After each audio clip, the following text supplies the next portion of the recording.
नमस्कार, ABP news में आपका स्वागत है। मैं हूं रोहित सिंह सावल। भारत का हूं, भारत की बात करता हूं। सियासी बहस में कौन झूठा कौन सच्चा का दौर बीत चुका है।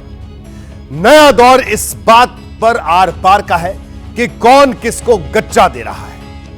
उत्तर प्रदेश की विधानसभा में आखिर मुख्यमंत्री योगी आदित्यनाथ ने ऐसा क्या कह दिया जिस पर अखिलेश यादव को दिल्ली में सफाई देनी पड़ गई।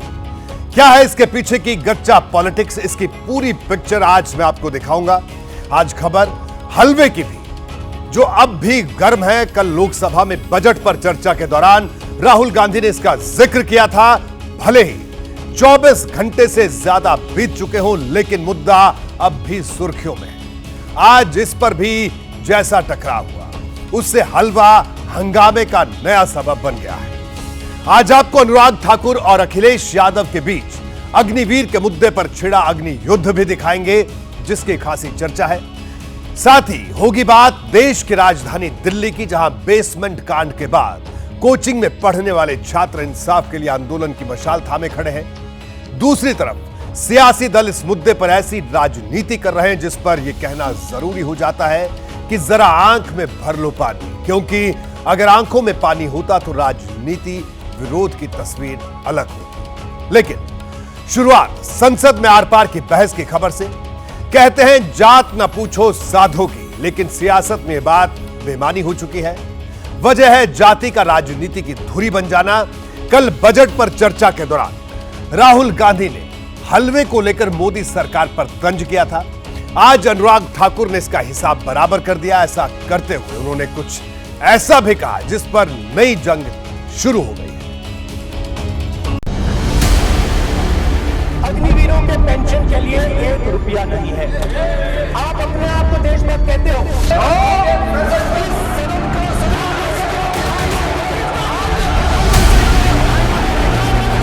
जो चक्रव्यूह होता है स्पीकर सर, वो लोटस के शेप में होता है, कमल के फूल के शेप में होता है। 21वीं सदी में सर एक नया चक्रव्यूह तैयार हुआ है। चक्रव्यूह को नरेंद्र मोदी जी, अमित शाह जी, मोहन भगवत जी, अजीत डोभाल जी, अंबानी और अदानी जी ये जो बजट का जो हलवा है सर, ये बट रहा है। और इस फोटो में सर मुझे एक ओबीसी अफसर नहीं दिख रहा, एक आदिवासी अफसर नहीं दिख रहा, एक दलित अफसर नहीं दिख रहा मुझे। ये हो क्या रहा है सर? सर देश का हलवा बट रहा है सर, और इसमें 73% का एक है ही नहीं। सर ये आप लोग हलवा खा रहे हो और बाकी देश को हलवा मिल ही नहीं रहा है। राहुल जी बताइए, हलवे की बात की थी, जीप घोटाले का हलवा किसने खाया? वो फोर्स घोटाले का हलवा किसने खाया? नेशनल हेराल्ड के घोटाले का हलवा किसने खाया? अगस्ता वेस्टलैंड घोटाले का हलवा किसने खाया? राहुल जी, हलवा मीठा था या फीका? बात हलवे से शुरू हुई और जाति तक पहुंच गई। जिसकी जात का पता नहीं, इसके बाद पारा 7वें आसमान पर पहुंच गया। जिसकी जात का पता नहीं, वो गन्ना की बात करता है। अनुराग ठाकुर जी ने मुझ पर गाली दी है। अनुराग ठाकुर जी ने मुझे इंसल्ट किया है, मगर मैं अनुराग ठाकुर जी से कोई माफी नहीं चाहता हूं। मुझे कोई माफी की जरूरत नहीं है। मैं लड़ाई लड़ रहा हूं। जितनी आपको गाली देनी है, मैं आपसे कभी माफी नहीं मांगूंगा। मुझे आपकी माफी नहीं चाहिए। केवल सभापति महोदय, इनसे ये पूछना चाहता हूं, आपने जाति कैसे पूछ ली, ये बताइए बस। आप जाति कैसे पूछ सकते हैं? आप बताएं, जाति कैसे पूछ सकते हैं? आप पूछ के दिखाओ जाति तुम। आप जाति कैसे पूछोगे तुम? कैसे पूछोगे जाति? आप नहीं, जाति नहीं पूछ सकते आप। आपने कह दिया ना। और इस तरह जाति के नाम पर बात बिगड़ गई। लेकिन इससे पहले महाभारत वाला पलटवार भी कोई कम माहौल गरमाने वाला साबित नहीं हुआ। कुछ लोग एक्सीडेंटल हिंदू हैं और महाभारत का ज्ञान भी एक्सीडेंटल है। कभी महाभारत शायद, अब मुझे तो पता नहीं, पढ़ा भी नहीं, पर देखा भी नहीं होगा शायद। सर मुझे लगता है अंकल सैम ने लिख कर दिया होगा, अंकल सोरोस ने लिख के दिया होगा। वो कर्ण को करना कह रहे थे, कृपाचार्य जी को कृपचाय बोल रहे थे। ऐसा लग रहा था जैसे सत्ता पक्ष ने हलवे का हिसाब बराबर करने की ठान रखी हो। अनुराग ठाकुर का अंदाज ये बता रहा था कि हर हमले का जवाब देना है। बजट के हलवे में ओबीसी की हिस्सेदारी वाला सवाल उठाने वाले राहुल को एक ओबीसी अफसर नहीं दिख रहा, इसका भी जवाब मिला। एक दलित अफसर नहीं दिख रहा। जिस पार्टी ने अपने पार्टी के अध्यक्ष जो एक पिछड़े वंचित समाज से आते थे उनको धोती से खींचकर पार्टी से बाहर निकाल दिया हो, उसके शहजादे हमें ज्ञान बांट रहे। अरे साहब, इनको पहले तो एलओपी का मतलब समझना पड़ेगा। ये लीडर ऑफ प्रोपेगेंडा नहीं, लीडर ऑफ ऑपोजिशन है। इसका मतलब लीडर ऑफ ऑपोजिशन है। जाति से लेकर महाभारत तक हुई इस भिड़ंत के दौरान सबकी निगाहें बजट पर हुई चर्चा पर वित्त मंत्री निर्मला सीतारमण के जवाब पर भी टिकी थी, जिन्होंने कांग्रेस से लेकर इंडिया ब्लॉक के तमाम नेताओं पर तीखे तीर छोड़े। डिप्टी मैनेजर थे प्रेस का, उनके पिताजी का देहांत होने का विषय उनको अंदर होने के बाद मिला। फिर भी सर वो कमिटमेंट देखिए, वो जब तक फिनांस का बजट डिक्लेयर हुआ तब तक बाहर नहीं आया। ऐसे लोग हैं सर उधर, उनका सेंटिमेंट है हलवा बनाना और बंटवारा करना, उनको नीचे दिखाना अच्छा नहीं है। श्री सुभाष अभी भी है प्रिंटिंग प्रेस में, वो भी अंदर जाने के समय उनको मैसेज आया, उनके सुपुत्र का देहांत हुआ सर, मगर वो बोले नहीं मेरा जिम्मेदारी, क्योंकि हलवा के सेरेमनी हो गई, मैं अंदर आ रही हूँ, इससे I will not come out. ये है सेंटिमेंट उधर, इसको नीचे दिखाना सही नहीं है सर। देखिए, संसद में सिर्फ हलवे का मुद्दा गर्म नहीं रहा, अग्निपथ स्कीम पर भी सत्ता और विपक्ष के बीच जोरदार जुबानी जंग हुई। समाजवादी पार्टी के अध्यक्ष अखिलेश यादव ने बजट पर बहस के दौरान अग्निपथ स्कीम की बात उठाई। अखिलेश यादव ने कहा कि सरकार यह बात मान चुकी है कि अग्निपथ योजना ठीक नहीं है। उन्होंने सत्ता पक्ष को चुनौती दी कि वो इस योजना को फायदेमंद साबित करके दिखाए। इस पर पूर्व केंद्रीय मंत्री और हिमाचल प्रदेश के हमीरपुर से सांसद अनुराग ठाकुर से उनकी तीखी नोकझोंक हो गई। और जो अग्निवीर वाली नौकरी है, कोई भी नौजवान जो फौज के लिए तैयारी करता है वो कभी स्वीकार नहीं कर सकता। सभापति महोदय, मैं बैठ जाता हूं, आप खड़े होकर के कह दीजिए अग्निवीर व्यवस्था अच्छी है। जी हाँ, जो लंबे समय से मांग थी 1 रैंक 1 पेंशन की किसी सरकार ने पूरी नहीं की, वो नरेंद्र मोदी जी की सरकार ने यहां पर पूरी की है। और मैं एक बात और कहता हूं, अखिलेश यादव जी सुन ले, अग्निवीर में 100% एम्प्लॉयमेंट की गारंटी है और रहेगी। चेल जानते हैं आप कहाँ हैं? कभी गए हो उस मिलिट्री स्कूल में? मैं खुद मिलिट्री स्कूल का पढ़ा हूँ। और आप परमवीर चक्र की बात कर रहे हो तो हम भी तमाम नाम गिना सकते हैं कि कितने परमवीर चक्र। ये तो केवल मिलिट्री स्कूल गए हैं, मैं आज भी टेरिटोरियल आर्मी के 124 रेजिमेंट में कैप्टन के रैंक पे अपनी सेवाएं दे रहा हूँ। अखिलेश जी केवल ज्ञान मत बांटिए, राहुल गांधी जी के साथ बैठकर अब वहां बुलाने का झूठ बोलने की आपको आदत पड़ गई। तो खैर, ये तो बात थी संसद में वार पलटवार की। बढ़ते आगे, बात उत्तर प्रदेश की करते हैं। यूपी की सियासत में इस वक्त कच्चा और चाचा की खूब चर्चा है। इन दोनों शब्दों का एक साथ मुख्यमंत्री योगी आदित्यनाथ ने जिक्र किया। इससे जुड़ी बात उन्होंने विधानसभा के फ्लोर पर कही। बयान देते ही पूरा सदन ठहाके से गूंज उठा। इस पर हुआ पलटवार भी ठहाके का सबब बना, लेकिन इसने दिल्ली में मौजूद अखिलेश यादव की थ्योरियां चढ़ा दी। पूरी रिपोर्ट देखिए।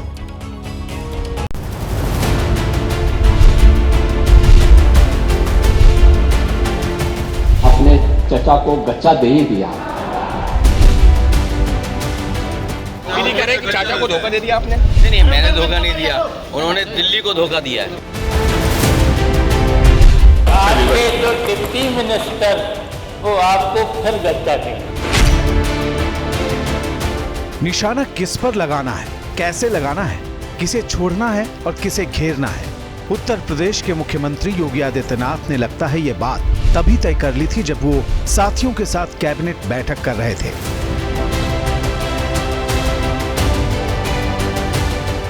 अनुपूरक बजट पेश करना था। सदन में पहुंचे तो सामना हुआ महिलाओं के प्रति अपराध पर पूछे गए विपक्ष के नेता माता प्रसाद पांडेय के पहले सवाल से और योगी ने चचा और गच्चा वाली गुगली डाल दी। पहले तो आपके चयन के लिए मैं आपको बधाई देता हूं। ठीक है, अलग विषय है कि आपने चचा को गच्चा दे ही दिया। चचा बेचारा हमेशा ही ऐसे ही मार खाता है, उनकी नियति ही ऐसी है, क्योंकि भतीजा हमेशा भयभीत रहता है। शिवपाल योगी की चुटकी उस वक्त तो हंसकर झेल गए, लेकिन 3 सवाल गुजरने के बाद याद आया कि जवाब देना जरूरी है। हमें गच्चा नहीं मिला है। पांडे जी बहुत सीनियर है, 3 वर्ष में आपके संपर्क में रहे, तो गच्चा तो आपने भी दिया। जब आपने गच्चा दिया तो उत्तर प्रदेश इस चुनाव में बहुत पीछे चला गया, समाजवादी पार्टी आगे हो गई। अब देख लेना 27 में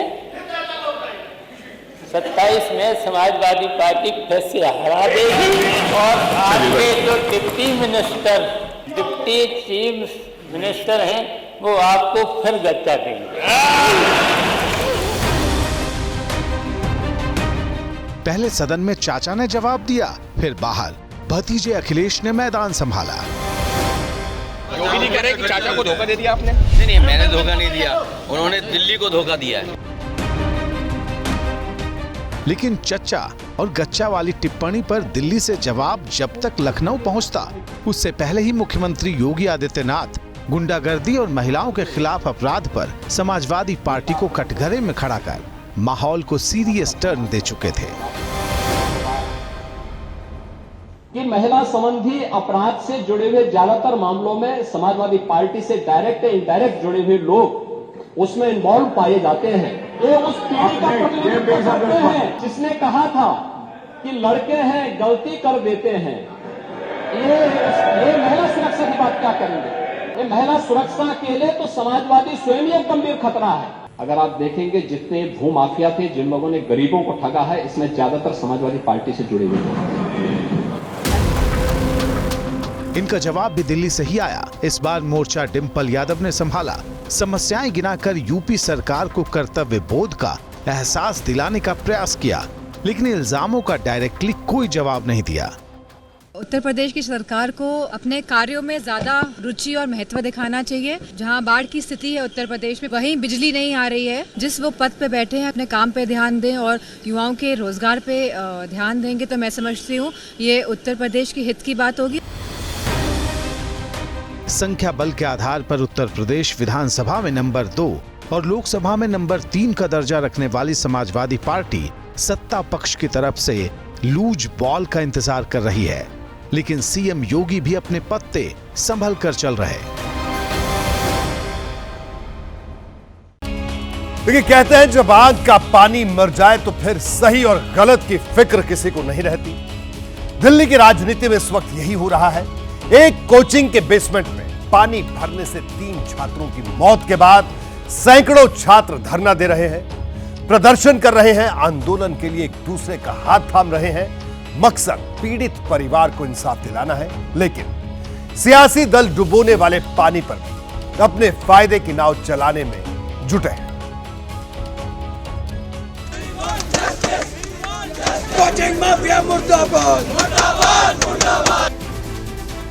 तानाशाही बंद करो, बंद करो, बंद करो। दिल्ली में कोचिंग सेंटर में डूबकर पहले 3 सपने दफन हुए तो 3 मोर्चे खुल गए। उपराज्यपाल को कसूरवार बता रही आम आदमी पार्टी के सांसद पार्लियामेंट कैंपस में जुटे।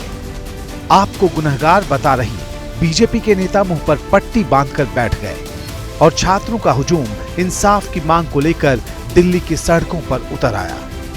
लेकिन बड़ा सवाल यह है कि इंसाफ कौन करेगा?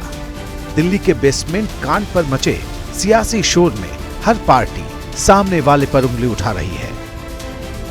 तस्वीरें बापू की समाधि राजघाट की हैं। सुबह सुबह पहुंचे बीजेपी के नेताओं ने पहले मुंह पर पट्टी बांधी, फिर हाथों में हादसा नहीं हत्या है वाली तख्तियां लेकर मौन प्रदर्शन शुरू कर दिया। उन बच्चों की मौत के जिम्मेदार माननीय विधायक श्री दुर्गेश पाठक जी की निष्कर्मता और माननीय केजरीवाल जी की सरकार का निकम्मापन। कल संसद में कांग्रेस पार्टी को हमने देखा कि वो दिल्ली सरकार के ऊपर जिम्मेवारी लगा रहे थे, लेकिन आज वही इंडी गठबंधन के लोग अरविंद केजरीवाल और उनकी पार्टी के समर्थन में जंतर मंतर के ऊपर वो रैली कर रहे हैं। ये दोहरा चरित्र। बेसमेंट कांड पर बीजेपी ने आम आदमी पार्टी और उसके मुख्यमंत्री पर निशाना साधा तो आम आदमी पार्टी भी अपनी सियासी बंदूक बीजेपी पर तान कर बैठ गई। संजय सिंह 4 साथी सांसदों के साथ पार्लियामेंट कैंपस में पहुंचे और तानाशाही वाले नारों के साथ दिल्ली के उपराज्यपाल की बर्खास्तगी की मांग बुलंद कर दी। आम आदमी पार्टी का इल्जाम है कि उपराज्यपाल अफसरों को केजरीवाल सरकार के खिलाफ भड़काते हैं। बेसमेंट कांड इसी का नतीजा है। ये डेलिबरेट तरीके से क्रिमिनल आइडिया के साथ एलजी साहब ऑफिसर्स को इंस्ट्रक्ट करते हैं कि दिल्ली सरकार को ना सुने। भाजपा का पहले गेम ये था कि एमएलएस को इनको खरीद के तोड़ के ब्रेक कर ले, वो नहीं हुआ। उसके बाद इन्होंने सुप्रीम कोर्ट के ऑर्डर को पार्लियामेंट में ओवरटर्न किया। इन्होंने भाई जो काम करवाने वाला है उसके अंडर में काम करने वाले नहीं आएंगे तो फिर वो काम करवाएगा कैसे। और अब बात करते हैं ईश्वर का अपना देश कहे जाने वाले केरल की, जिसके लिए यह मंगलवार अमंगलकारी साबित हुआ। वायनाड में इस लैंडस्लाइड से एक गांव का बड़ा हिस्सा बह गया, इससे भारी तबाही हुई। अब इस पर 116 लोगों की मौत की खबर आ रही है। कई लोग अभी भी लापता हैं।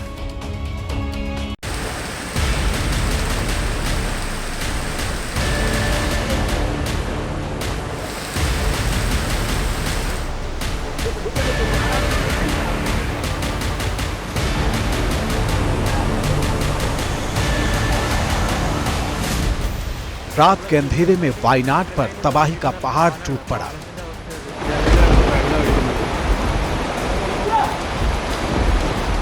मेप्पडी इलाके में जब लोग सो रहे थे तो अचानक इलाके का बड़ा हिस्सा लैंडस्लाइड के बाद आए फ्लैश फ्लड में बह गया। दर्जनों जिंदगियां मलबे में दब गईं। लैंडस्लाइड के बाद बर्बादी का यह मंजर बताने को काफी है कि आपदा कितनी बड़ी है। जिधर देखो उधर ही तबाही का तांडव नजर आता है। लैंडस्लाइड इतना भयानक था कि इससे पैदा हुआ मलबा, रोड, ब्रिज सब तबाह कर गया। आधी रात 2 बजे से तड़के 6 बजे के बीच तेज आवाज के साथ पहाड़ी का बड़ा हिस्सा गांव पर आ गिरा। लैंडस्लाइड से चूरलमाला और चलियार नदी में बड़े बड़े पत्थर, कीचड़ का ढेर जमा हो गया। जल स्तर अचानक ऊपर हो गया और इसके बाद आई बाढ़, सब कुछ बहा ले गई। वायनाड ने इतिहास में इतनी तबाही कभी नहीं देखी थी। एक के बाद एक 3 भूस्खलन ने लोगों को संभलने का मौका नहीं दिया। ज्यादातर लोग नींद में थे। आपदा की खबर मिलते ही एनडीआरएफ ने मोर्चा संभाला। हमें सुबह इंफॉर्मेशन मिली, हमारी एक टीम जो वायनाड में थी तुरंत वहां पहुंच गई। उन्होंने रेस्क्यू ऑपरेशन शुरू कर दिया। 2 टीमें हमने रवाना कर दी हैं। सबसे बड़ा चैलेंज है कि अभी बारिश कम हुई है, रुकी नहीं है। इस बारिश के कारण और इस रबल के कारण एक वहाँ जो लोकल ब्रिज है वो बह गया, जिसके कारण हमारे को थोड़ा सा प्रॉब्लम आ रही है रेस्क्यू करने में। तबाही का शिकार हुआ यह इलाका पदवेत्ती और पप्पेतन नाम की पहाड़ियों से घिरा है, जहां से मैदानी इलाके पर आफत का पहाड़ टूटा। हालात की गंभीरता को देखते हुए आर्मी ने भी राहत और बचाव की कमान संभाल रखी है। कांग्रेस ने वायनाड पर टूटे कहर को राष्ट्रीय आपदा घोषित करने की मांग की है। वायनाड से सांसद और लोकसभा में नेता प्रतिपक्ष राहुल गांधी ने मांग की कि पीड़ितों को फौरन मुआवजा दिया जाए।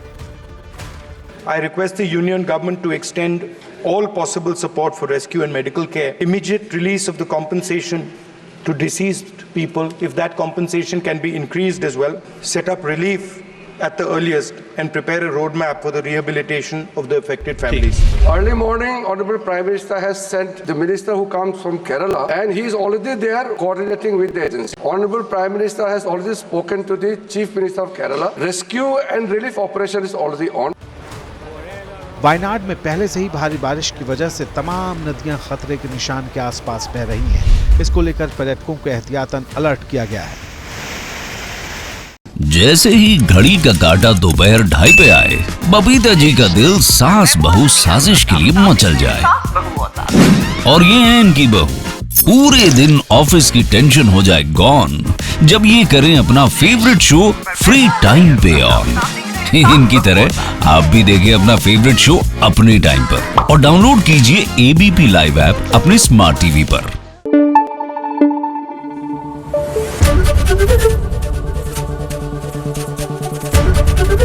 एबीपी न्यूज आपको रखे आगे।